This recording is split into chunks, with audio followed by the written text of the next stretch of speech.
بنبدأ ملخصنا من عند موقفنا في الملخص اللي فات لما المعمل انفجر بتشان وران كانت راحت فجأة، ومن وقتها وهي فاكراه مات. بيظهر تشان وإنه بعد الحادثة ما ماتش واتعالج، وكانت هي دايما اللي في ذكرياته، لكن كانت ذكريات مشوشة. وبعد ما عدى 7 سنين بيظهر تشان في حياتها، بس هي مش بتكون فاكراه، بتقرر تواجهه لأنها شاكة إنه بيراقبها. فبتقوله أنت تعرفني منين، وبتنزل عليه سؤال ورا سؤال. لو عايزين تشوفوا الأحداث اللي فاتتكم هتلاقوا الفيديو في أول تعليق مثبت، وبسرعة بسرعة فجروا زر اللايك وما تنسوش تشتركوا في القناة. وبعد الحادثة فقد ذكرياته معاها ومبقاش فاكر هي حقيقة ولا خيال، وعلشان كده بيرجع كوريا تاني وبيبدأ يتعالج عند دكتور نفسي علشان يعرف هي ليه في بنت في خياله بتقوله إنها بتحبه، وفي نفس الوقت هو مش فاكر أي ذكريات عنها. فالدكتور بيقوله يمكن هي كانت في حياتك السنة اللي ضاعت منك وما انتش فاكرها. فقال له لأ، أنا حياتي ما كانش فيها حد، طول الوقت كنت لوحدي، أنا أصلا حاسس إنها ممكن تبقى خيال في دماغي وبس. ولما بيخرج من عند الدكتور بيكون احتفال راس السنة، فبيشوفها بالصدفة وهو في العربية، فبينزل جري وراها عشان يتأكد. بس لما بيشوفها وبيروح عشان يقرب منها بتشتغل الألعاب النارية وبيفتكر حادثته، فبيقع على الأرض، وده بيخليه يفتكر ذكريات من الماضي اللي كان نسيها لما كانت بتحب دايما تدندن له أغنية عشان يريح بيها أعصابه. لكن المفاجأة إن ران مش بتطلع حبيبته، دي بتطلع حبيبة زميله في السكن، وهما الاتنين بيبقوا عندهم نفس الاسم تشان. وذكرياته المشوشة عنها ده لأن كان صاحبه دايما مشغول، فكان بيطلب منه يرد على الرسايل مكانه. وفي مرة صاحبه قال له يرد عليها، فبتقوله إن هي متضايقة شوية وكانت عايزة تتكلم معاه وحاسة نفسها إن هي لوحدها. فبتلفت نظره كلمتها، فبيقول لها لو عايزة تتكلمي أنا موجود. وبالغلط صاحبه وهو بيلم حاجته ومسافر بياخد اللاب بتاعه، فبيكلمه تشان عشان يقوله إنه خد اللاب بتاعه وإن عليه شغله، فبيعرفه زميله إنه ياخد اللاب بتاعه هو ويشتغل عليه وخلاص لحد ما يرجع، وهو هيبعت له كل الداتا. وبنرجع من الذكريات دي وهي واقفة بتسأله تعرفني منين، فغصب عنه بيعيط من الذكريات دي بس بيحاول يتوه دموعه. فبتقوله انت ليه بتدور ورايا وليه بتصورني وتراقبني، حتى اني لقيت في هدومك تذاكر المعرض. فبيبدأ يبرر لها انه قبل ما بيتعاون مع اي شركة لازم يكون عارف اسماء الناس اللي هيشتغل معاهم، وبيعتذر منها لو كان سبب ان هو خلاها تتوتر وتشك فيه. وكانت لسه هتمشي فبترجع تاني وتقوله طب انت كنت بتعمل ايه هنا في الفندق. فبيقول لها استني بس ما هتتوتريش، ده انا عايش هنا في الفندق. تعتذر منه المرة دي وبتمشي فعلا، بس هو بيقلق عليها لما قالت ان في حد بيطاردها، وبيروح وراها وفعلا بيلاقي المطارد ليها وبينادي باسمها وبيحدف العصير بتاعه عليه، وبيطلعوا هما الاتنين يجروا ورا الشخص اللي بيطاردها. واختها بتشوف اللي بيطاردها وهما بيجروا وراه، فبتتعصب وبتطلع تجري وراه بس كانت هتقع. فبيمسكها ليه اللي بيشتغل معاهم في الشركة، وفي نفس الوقت كان هيواعد اختها. ولما بيوصلوا وهما بيطاردوه لمكان مقفول فالمطارد بيطلع ازازة من معاه وبيحدفها على ران، بس تشان بيقف وبيحميها. وتشان بيحاول يمسك المطارد وبيقع من المطارد الصور اللي بيصورها الران، وبياخدوها وبيروحوا كلهم للشرطة. وهناك الضابط بيسألها كانت ايه المادة اللي معاكي اللي انتي حدفتيها عليه، فمش بترضى تجاوب. بس تشان بيقول لهم دي تقريبا كلوريد الصوديوم مخفف. فالكل بيستغرب هو ازاي فاهم. ولما بيسألوا البنت دي عملت معاها كده ليه، بتكون بنت بغل قوي وكارهة ان هي طول الوقت ناجحة ومحطة انظار، وبسبب ان هي بتغير منها سابت لها الشغل اصلا وبقت مهتمة ان هي تدمر حياتها. وران مش بترضى ترفع عليها قضية. ولما بيخرجوا من اسم الشرطة وران بتسألها هي ازاي جت هنا هي والسيد ليه. فبتقول لها انا خفت عليكي لما لقيت ان في حد بيطاردك وبيصورك، عشان كده حطيتلك تعقب لمكانك. بتتعصب ران عليها قوي وبتقول لها جيتي ليه وعملتي كده ليه، افرضي حصل لك حاجة ولا كانت اذتك كنت هعمل ايه دلوقتي. فاختها بتطمنها وبتاخدها في حضنها. ولما بيمشي تشان بيخرج 2 محققين وبيقولهم الشاب اللي معاكوا مشي ليه، ده تقريبا كان محتاج علاج. فلما بتسمع رون الكلام ده بتاخد بعضها وتروح وراه، بتديله الكارت بتاعها وبتقوله يروح يتعالج ويكلمها ويقول لها تكاليف المستشفى ايه. فبيرفض ويقول لها بصي انا كويس مفيش حاجه يعني. فبتقوله لا، ده هيحسسني ان انا مرتاحه، انا مش بحب اتسبب في الاذى لغيري. ولما بترجع ران البيت جدتها بتبقى متضايقه ان هي رفضت ليه وليه مش عايزه تدخل حياتها حد. فبتقول لها انا مبسوطه كده ويا ريت ما عدتيش تعملي معايا كده تاني. فاختها بتقف تحل الموضوع وبتقول لها يا جدتي هي في حياتها حد تاني. فلما بتسأل ران مش بترضى تجاوب وبتطلع أوضتها، وأختها بتقول لجدتها ما تتدخليش في الموضوع، هما لسه بيتكلموا بس شوية شوية والعلاقة هتتطور. وبتطلع ورا أختها، وران بتقول لأختها انت ليه كدبتي على جدتنا؟ فبتقول لها يا هبلة اقنعيها انك في حياتك واحد تاني عشان ترتاحي. وبتسألها عملت ايه مع تشان؟ فبتقول لها ما عملتش حاجة، قلت له ياخد الكارت بتاعي ويتعالج. فبتقول لها انا ربيتك على كده تديله الكارت ده بدل ما تعزميه على العشاء؟ يا شيخة ده اتصاب مكانك، واحدة غيرك كانت عزمته على العشاء. المهم هاتيله لبس كشكر على اللي عمله معاكي حتى. فبتعرفها انه خلاص هتجيب له اللبس وتبعتهوله مع اي واحد يوصله. للدرجة دي يا شيخة قدمي بعض الامتنان شوية، روحي واديله الهدوم واشكري على اللي عمله معاكي تاني. وران بتشكرها انها وقفت جنبها وما سابتهاش. وتاني يوم بتروح الفندق بس مش بترضى تطلع له، وبتبعت له اللبس مع موظف الاستقبال ورسالة اعتذار. بس بياخد باله ان الدنيا بتمطر، فبيروح لا اراديا ياخد الشمسية، بس بيقول نفسه لا مش نازل مش هتورط. واللي ما كانش عايز يتورط بينزل بالشمسية عشان يديها لها. ولما بينزل ويشوفها بيفتكر كلامها عن المطر وقد ايه هي بتحب المطر وريحته، وان هي كانت الشخص اللي يحببه في الحياة من جديد والمطر. ولما بيجي يفتح لها الشمسية عشان تاخدها وما تتعب بيلاقي الشمسية مقطوعة، فبيتحرج قوي بيقول لها عندي واحدة تانية هروح اجيبها لك واجي. وبتوصل وقتها بنت كانت معاها في الشغل زمان وبتفضل تسألها عن احوالها، بس ران مش بتبقى حابة ان هي تتكلم مع حد يعرفها من زمان ولا حابة الذكريات ترجع لها تاني. فبتستأذن منها وبتدخل مع تشان بسرعة. فلما بيوصلوا على الأوضة مش بيلاقي الشمسية، هو بيقول لها أكيد صاحبي بين أخدها. ولما بين بيوصل بيعرفوا تشا إن هي فضلت هنا لأن كان في مطرة ومفيش شمسية. فبيقول له طب كويس يبقى نتغدى سوا. بس تشان بيبقى متوتر قوي وبياخد الشمسية بسرعة وبيديها لها وبيمشيها عند صاحب الكافيه. بيتعب قوي وهو بيشتغل وبيروح للمستشفى.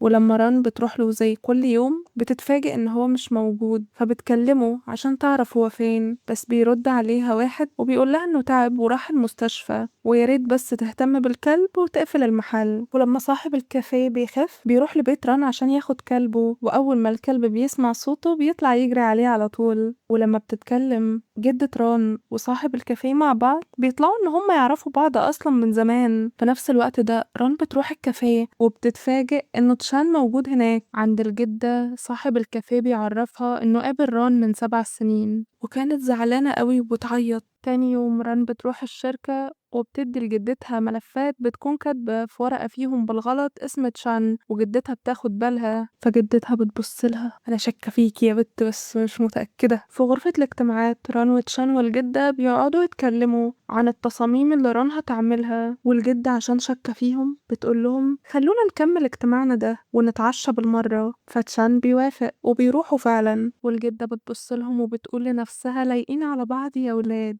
وبتخللهم الجو وبتعمل ان جالها تليفون وبتسيبهم وتمشي. وبتكون ران مش عايزة تقعد معاه وهتمشي، بس لما بتشوف الجرح في ايده بتفتكر كلمة اختها انها كان المفروض تعزمه على العشاء حتى. فبتقوله خلينا نتعشى وانا اللي عازماك. وجدتها بتبعت لها رسالة وبتقول لها بدل ما انتي قاعدة تكتبي اسمه مرارا وتكرارا كلميه. فبتفتكر لما ادت الفايل لجدتها وبتوري لتشان الورقة اللي كانت كاتبة فيها اسمه، فبيستغرب ان هي كاتبة اسمه ليه. فبتقوله اسفة لاني كنت بكتب اسمك عشان متضايقة لاني فكرتك اللي بيطاردني، واحنا هنا علشان جدتي مفكرة ان في بينا حاجة. وبيبدأ أصوات المطعم كلها تضايقه فبيتوتر وبيقوم يمشي. فران بتتوتر قوي من اللي حصل وبتطلع تجري وراه، وبالغلط القلم بتاعها بيقع وبتروح تطمن عليه وبتقوله انت كويس اجيب لك حاجة. فبيعرفها ان ودنه مش بيسمع بيها كويس وان الأصوات بتختلط ومش بيبقى عارف اتجاه الصوت منين ولا سامع اللي قدامه بيقوله ايه. انا حلو ووسيم ومش عشان بسمع بودن واحدة فيبقى في مشكلة، ما تبصليش بالنظرات دي. ولما بتلاحظ بقعة الأكل على هدومه بتقلع الشال بتاعها وبتغطيها له وبتبرر اللي هي عملته.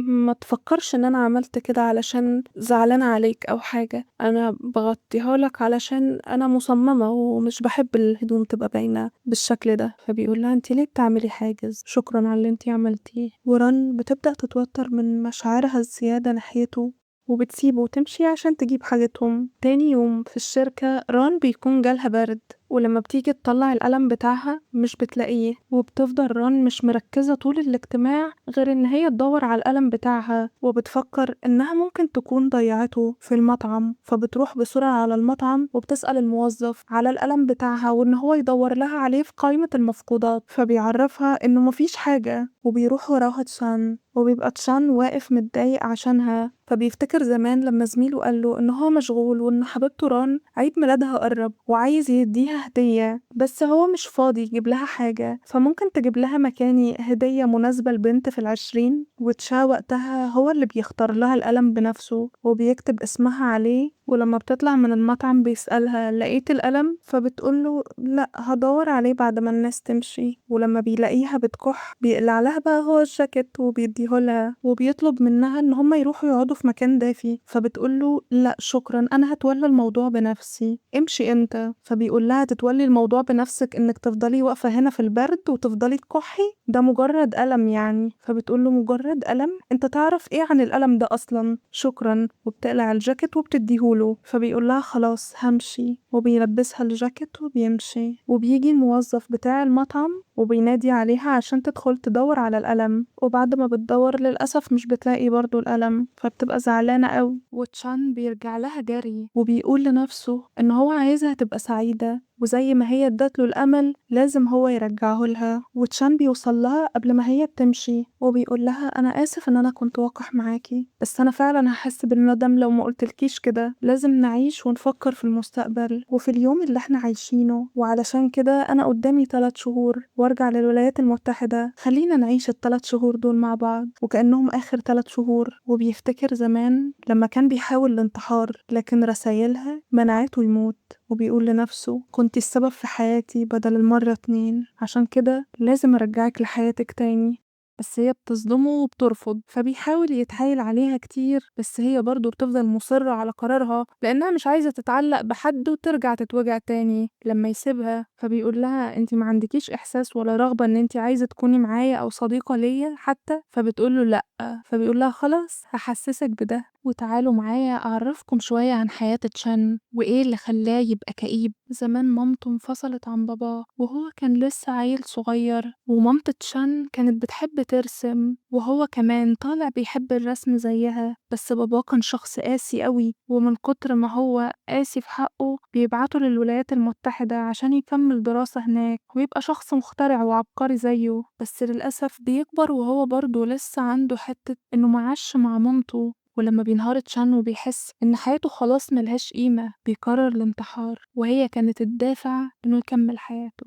تاني يوم ران كل ما تشوف تشان في أي مكان تهرب منه، ولما جدتها بتعمل اجتماع ران بتطلب منها إنها تشيلها من مشروع الرسوم المتحركة بتاعة تشان، فالكل بيستغرب بس جدتها بترفض طلبها. بالليل رونج أخت ران بتبقى هي وليه واقفين على العربية وبياكلوا، وبتطلب منه يدفع هو عشان هي ما معهاش فلوس كاش، وبتوريله صور واحد راح تقابله في موعد مدبر بس هو مش بيعجبه. تاني يوم رونج بتاخد ران ويطلعوا من البيت عشان جدتهم ما تشكش فيهم ولا ان ران مش بتوعد حد، ورونج بتسيب اختها وتمشي عشان عندها موعد، وران ما بتبقاش عارفة تعمل ايه فبتروح اي كافيه وخلاص تقعد فيه. وبالصدفة وهي في الكافيه بتلاقيه داخل، فمن الخضة والتوتر اللي هي فيه بتروح تقعد جنب واحد وبتعرف تهرب من غير ما هو ياخد باله. ولما بتروح الحديقة برضو عشان تهرب منه بتلاقيه وبالغلط بيخبطها بالكورة، ولما بتاخد بالها منه بتطلع تجري عشان ما يشوفهاش. بالليل وهي قاعدة بتستنى الباص بتشوف واحد ماسك كلب فبتتخيله هو وبتقول لأ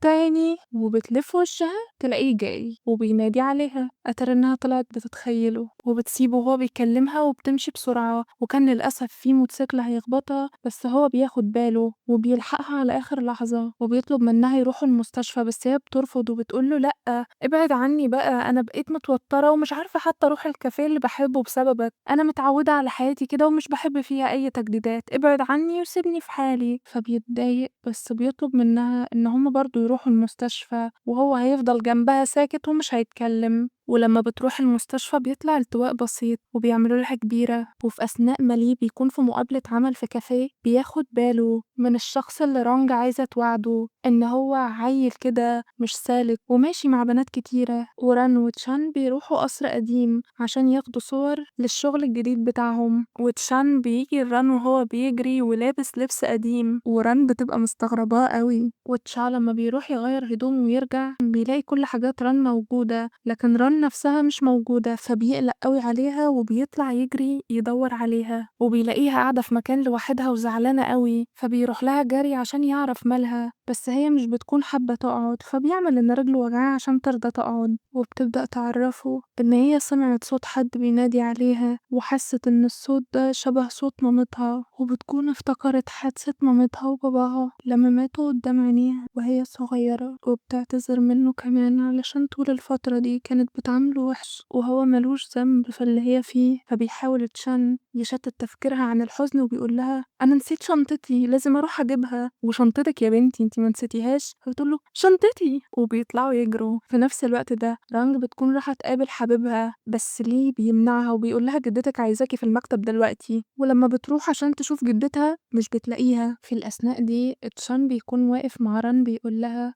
إنه ما كانش عايز يتقرب منها كأصدقاء بس هو كان عايز يقرب منها علشان هو كان شبهها زمان، وفي شخص طلعه من اللي هو فيه وخلاه يحس إن كل يوم ليه قيمة وإن في سبب عايش عشانه. وهي بتمشي وبتفضل تفكر في كلامه وبتنادي عليه وبتقوله عرض إن احنا نفضل أصحاب ل3 شهور لسه موجود؟ أنا بس كنت عايزة أعرف أنا ممكن أخرج من اللي أنا فيه ولا لأ، علشان كده بسأل هو لسه العرض موجود ولا لأ. فبيبتسم وبيقول لها موجود.